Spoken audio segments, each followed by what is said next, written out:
Hello dear student, আসসালামু আলাইকুম। আশা করছি সবাই ভালো আছো। আজকের ক্লাসে সবাইকে স্বাগত। আজকের ক্লাসে ভেক্টরের যতগুলো প্রকার আছে সবগুলো প্রকার নিয়ে ইনশাল্লাহ আলোচনা করব। তো চলো আমরা ক্লাসে যাই। তো দেখো, হেডিং এ আমি লিখে রাখছি যে বিভিন্ন প্রকার ভেক্টর বা ডিফারেন্ট টাইপস অফ ভেক্টর।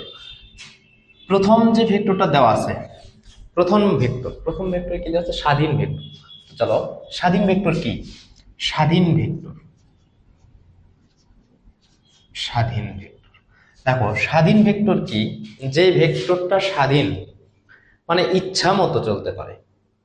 এর আদি বিন্দু কোথায় হবে, শেষ বিন্দু কোথায় হবে নির্দিষ্ট না। আদি বিন্দুটা নির্দিষ্ট না, সে ইচ্ছা মতো এখান থেকে শুরু হতে পারে, চাইলে সে এখান থেকেও শুরু হতে পারে, চাইলে সে এখান থেকেও শুরু হতে পারে। মানে তার আদি বিন্দু বা পাদ বিন্দু নির্দিষ্ট না, এটা তার ইচ্ছা মতোই ধরা যায়। এটা হচ্ছে স্বাধীন ভেক্টর। এরই বিপরীত হচ্ছে সীমাবদ্ধ ভেক্টর। এই যে দেখো, সীমাবদ্ধ ভেক্টর। তাহলে পরেরটা হচ্ছে সীমাবদ্ধ ভেক্টর। সীমাবদ্ধ। দেখো, সীমাবদ্ধ ভেক্টর কি? যে ভেক্টরের আদি বিন্দু মানে পাদ বিন্দুটা নির্দিষ্ট।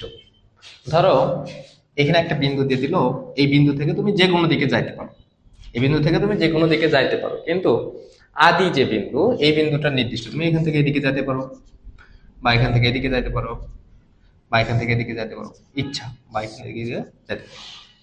এটা হচ্ছে সীমাবদ্ধ ভেক্টর। তাহলে স্বাধীন ভেক্টর হচ্ছে ইচ্ছা মতো যাইতে পারবে, সীমাবদ্ধ ভেক্টর হচ্ছে যেখান থেকে যায়, যেখানেই যাক একটা আদি বিন্দু থাকবে, সেই বিন্দু থেকে যাবে। এরপর 3 নম্বরে আছে সদিশ ভেক্টর। সদিশ। সদিশ ভেক্টর হওয়া সত্ত্বেও দুটা একই জাতীয় ভেক্টর। প্রথম শর্ত হচ্ছে একই জাতীয় দুইটা ভেক্টর। একই জাতীয় ভেক্টর বলতে কি বোঝায়? একই জাতীয় ভেক্টর বলতে যদি ত্বরণ হয় আরেকটা হবে ত্বরণ, একটা যদি বেগ হয় আরেকটা হবে বেগ। দেখো, দুইটা ভেক্টর, এই হচ্ছে একটা ভেক্টর আর একটা ভেক্টর এটা, দুটি সমজাতীয় ভেক্টর হতে হবে। ধরলাম এটা এ ভেক্টর, এটা বি ভেক্টর, দুটি সমজাতীয় ভেক্টর হতে হবে এবং তারা পরস্পর সমান্তরালে চলবে, কিন্তু তারা অসম মানের হবে। দেখো, এর মান একটু বড়, এর মান একটু ছোট। দুটি সমজাতীয় অসম মানের দুটি ভেক্টর যদি পরস্পর সমান্তরাল একই দিকে চলে, যদি একই দিকে চলে, দেখো একই দিকে চলতেছে না, তাহলে এটা হচ্ছে সদিশ। এরই বিপরীত হচ্ছে বিসদিশ। তাহলে দেখো, বিসদিশ কি? বিসদিশ, বিসদিশ, বিসদিশ হচ্ছে জাস্ট একটা খালি দিক চেঞ্জ হবে। দুইটা সমজাতীয় ভেক্টর অসম মানের, কিন্তু দিক চেঞ্জ হবে, এটাই হলে এটা। সমান হবে না, মান কিন্তু সমান হবে না, মান হবে অসমান। এদের শর্ত হচ্ছে মান হবে অসমান, দিক হবে একই, তাহলে সেটা সদিশ এবং পাশাপাশি সমান্তরালে থাকবে। বিসদিশ হচ্ছে মান হবে অসমান, দিক হবে ভিন্ন এবং সমান্তরালে যাবে। এরপর দেখো সমান ভেক্টর। তাহলে দেখো সমান ভেক্টর। সমান ভেক্টর কি? সমান ভেক্টর হচ্ছে দুইটা ভেক্টরের মান যদি সমান হয় এবং দিক একই হয়। ধরো এ একটা ভেক্টর আর একটা বি ভেক্টর। দুইটা ভেক্টর যদি মান একই হয়, মান যদি একই হয়, যে এখান থেকে এইটুকু যতটুকু, এখান থেকে এইটুকু ততটুকু, মান যদি একই হয় এবং দিক যদি একই হয়, তাহলে সেটাকে বলবো সমান ভেক্টর। এবার দেখো বিপরীত ভেক্টর। এইটার খালি বিপরীত হলেই বিপরীত ভেক্টর। বিপরীত ভেক্টর কি? দুটি সমজাতীয় ভেক্টরের মান সমান কিন্তু দিক হবে বিপরীত। তাহলে এটা এ, তাহলে এটা হবে কি? মাইনাস এ। মান সমান হবে কিন্তু দিক হবে কি? বিপরীত। এরপর দেখো সমরেখ ভেক্টর। সমরেখ ভেক্টর, সমরেখ, সমরেখ ভেক্টর কি? দুই বা ততোধিক ভেক্টর যদি একই লাইন বরাবর চলে অথবা পরস্পর সমান্তরালে চলে, এরা কিন্তু প্রত্যেকেই কি? সমরেখ ভেক্টর। যদি দুই বা ততোধিক ভেক্টর একই লাইন বরাবর চলে অথবা পরস্পর সমান্তরালে চলে, তাহলে তাদেরকে আমরা বলবো সমরেখ ভেক্টর। এরপর সমতলীয় ভেক্টর। সমতলীয় ভেক্টর, সমতলীয়। দেখো, এটা একটু বোঝার জিনিস আছে। সমতলীয় বলতে এই বোর্ডটা হচ্ছে একটা তল, আমি এই বোর্ডের উপর যতগুলো ভেক্টর ইচ্ছা মতো দাগালাম, সবগুলাকে এই বোর্ডের তলে না, তাহলে এটা হচ্ছে বোর্ডের তলের সমতলীয়। তুমি যদি খাতার পৃষ্ঠায় দাগাও, একটা পৃষ্ঠায় যদি দাগাও তাহলে ওটাই সমতলীয়, কিন্তু একটা পৃষ্ঠাতে একটা দাগালা আর একটা পৃষ্ঠাতে আরেকটা দাগালা, তাহলে কিন্তু সমতল হলো না। একই পৃষ্ঠের ভিতরে যতগুলো দাগাবা, একই তলের উপর, তুমি টেবিলের উপর দাগাও, তাহলে এই টেবিলের উপরে সারফেসে যতগুলো দাগাইছো সেটা কি সমতলীয় ভেক্টর। এবার সঠিক ভেক্টর, দেখো সঠিক ভেক্টর হচ্ছে সেটাই যেটার মান শূন্য নয়। যদি কোনো ভেক্টরের মান শূন্য হয় তাহলে সেটা কিন্তু সঠিক ভেক্টর না।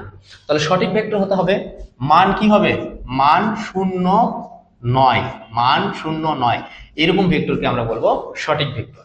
এরপরে আছে দেখো নাল ভেক্টর বা শূন্য ভেক্টর। নাল ভেক্টর বা শূন্য ভেক্টর বা জিরো ভেক্টর, এটা খুব ইম্পর্টেন্ট। নাল বা জিরো বা শূন্য ভেক্টর, নাল বা জিরো বা শূন্য ভেক্টর। যে ভেক্টরের মান শূন্য, যে ভেক্টরের মান শূন্য তাকে বলা হয় নাল বা শূন্য ভেক্টর। এটা কিভাবে পাওয়া যায়, একটা ভেক্টর ধরো এটা 5 নিউটন, আরেকটা ভেক্টর এটা হচ্ছে 5 নিউটন, কিন্তু এটা বিপরীত দিকে। এই দুইটাকে যদি তুমি যোগ করো তাহলে একটা ভেক্টর, ধরো আমি একটা রিপ্রেজেন্ট করলাম, এটাকে এ দিয়েই প্রকাশ করলাম, তাহলে দেখো 5 মাইনাস 5 ইকুয়াল কত, 0। এটাও কিন্তু একটা ভেক্টর। কেন ভেক্টর জানো, দুইটা ভেক্টর রাশিকে আমি যোগ বা বিয়োগ করলে একটা ভেক্টর রাশি পাবো। তুমি এটাকে এইরকম চিহ্ন দিয়ে ভেক্টর দিয়ে বোঝাতে পারো, অথবা এর উপর একটা ভেক্টর দিয়ে বোঝাতে পারো। এটা হচ্ছে শূন্য ভেক্টর। তাহলে যে ভেক্টর মান শূন্য তাকে বলা হয় শূন্য ভেক্টর। এরপর দেখো একক ভেক্টর। একক ভেক্টর কি, একক ভেক্টর যেই ভেক্টরের মান 1 একক, একক ভেক্টর। একক ভেক্টর হচ্ছে যে ভেক্টরের মান 1 একক, তাকে বলবো একক ভেক্টর। একক ভেক্টর নির্ণয়ের একটা ফর্মুলা আছে, এত ওই ভেক্টর ডিভাইডেড ওই ভেক্টরের মান, এটা হচ্ছে একক ভেক্টর নির্ণয়ের ফর্মুলা।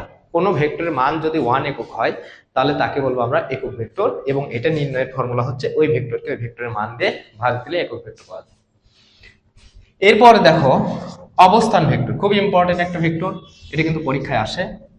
এখানে ইম্পর্টেন্ট হচ্ছে নাল ভেক্টর, অবস্থান ভেক্টর, তারপর তোমার হচ্ছে যে সমতলীয় ভেক্টর, এগুলা। তাহলে অবস্থান ভেক্টর কি, অবস্থান ভেক্টর হচ্ছে যে কোনো একটা বিন্দুর সাপেক্ষে, মনে করো এগুলো একটা আমি একটু মিশিয়ে দিই। অবস্থান ভেক্টর কি, এটা যে আমি একটা ধরো প্রসঙ্গ কাঠামো নিলাম, এই হচ্ছে প্রসঙ্গ কাঠামো, এটা এক্স, এটা হচ্ছে ওয়াই। তো অবস্থান ভেক্টর, অবস্থান ভেক্টর প্রসঙ্গ কাঠামোর এটা হচ্ছে মূল বিন্দু, এখানে কোনো একটা বিন্দু আছে, তাহলে এটাকে এইভাবে বলবো প্রসঙ্গ কাঠামোর মূল বিন্দুর সাপেক্ষে এই বিন্দুটার অবস্থান আমি নির্ণয় করবো। এই যে অবস্থানটা নির্ণয় করবো, যেই ভেক্টরের সাহায্যে নির্ণয় করতেছি ওই ভেক্টরকে বলা হচ্ছে অবস্থান ভেক্টর। তাহলে অবস্থান ভেক্টর কি, প্রসঙ্গ কাঠামোর মূল বিন্দুর সাপেক্ষে অন্য কোনো বিন্দুর অবস্থান নির্ণয়ের জন্য যেই ভেক্টর ব্যবহার করা হয় তাকে বলা হয় অবস্থান ভেক্টর। এটাকে তুমি পি দিলা। তুমি চাইলে তো এই দিক থেকে এসে এই দিকেও যাইতে পারতা, ঠিক আছে, তাহলে এটা এক্স অক্ষ, এটা ওয়াই অক্ষ বরাবর যাইতে পারতা। এই ভেক্টরের আরেকটা নাম হচ্ছে রেডিয়াস ভেক্টর, বা এটাকে ব্যাসার্ধ ভেক্টরও বলা হয়। তাহলে ব্যাসার্ধ ভেক্টর কেন বলা হয়, দেখো তুমি এখান থেকে এটা ব্যাসার্ধ মনে করে একটা বৃত্ত দাগাতে পারো, এই জন্য এটাকে ব্যাসার্ধ ভেক্টরও বলা হয়, অবস্থান ভেক্টর বা ব্যাসার্ধ ভেক্টর। এরপর আছে সরণ ভেক্টর। সরণ ভেক্টর হচ্ছে অবস্থান ভেক্টরের পরিবর্তন। সরণ ভেক্টর দেখো মনে করলাম দুইটা বিন্দু আছে, এটা একটা পি, এটা একটা কিউ। তাহলে এখান থেকে একটা অবস্থান ভেক্টর r1, এখান থেকে আরেকটা অবস্থান ভেক্টর r2। তাহলে ডেল r ইকুয়াল হবে r2 মাইনাস r1। এটাই হচ্ছে সরণ ভেক্টর। সরণ ভেক্টর হচ্ছে দুইটা অবস্থান ভেক্টরের সরণের পরিবর্তন, দুইটা অবস্থান ভেক্টরের পরিবর্তন, এটা হচ্ছে সরণ ভেক্টর। এগুলোকে ভেক্টর চিহ্ন দেবা। এরপর আছে বিপ্রতীপ ভেক্টর, খুব ইম্পর্টেন্ট। বিপ্রতীপ ভেক্টর বা ব্যতিহার ভেক্টর, এটাও আসে পরীক্ষায়। বিপ্রতীপ ভেক্টর কি আসলে, বিপ্রতীপ, বিপ্রতীপ ভেক্টর হচ্ছে তোমার কাছে ধরো একটা 4i ভেক্টর আছে, বুঝছো, এই ভেক্টরেরই বিপরীত। তাহলে এটার বিপরীত কি হবে, যেটা এই ভেক্টর যদি থাকে তাহলে এর বিপ্রতীপ ভেক্টর হবে 1/4i।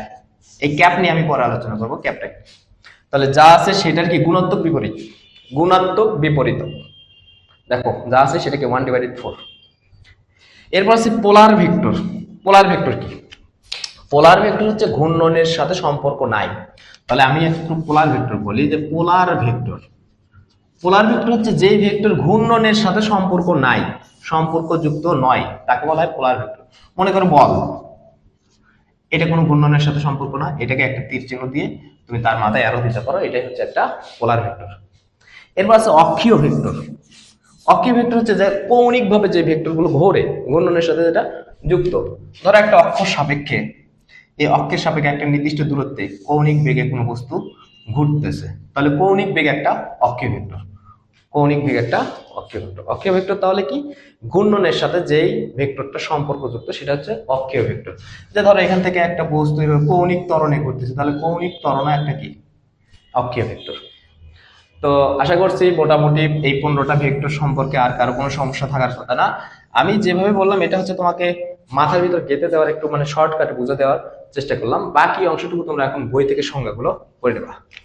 ধন্যবাদ সবাইকে, আজকের ক্লাস এ পর্যন্তই। আবার দেখা হবে ইনশাল্লাহ। ভালো থাকো, সুস্থ থাকো, সুন্দর থাকো। আসসালাম।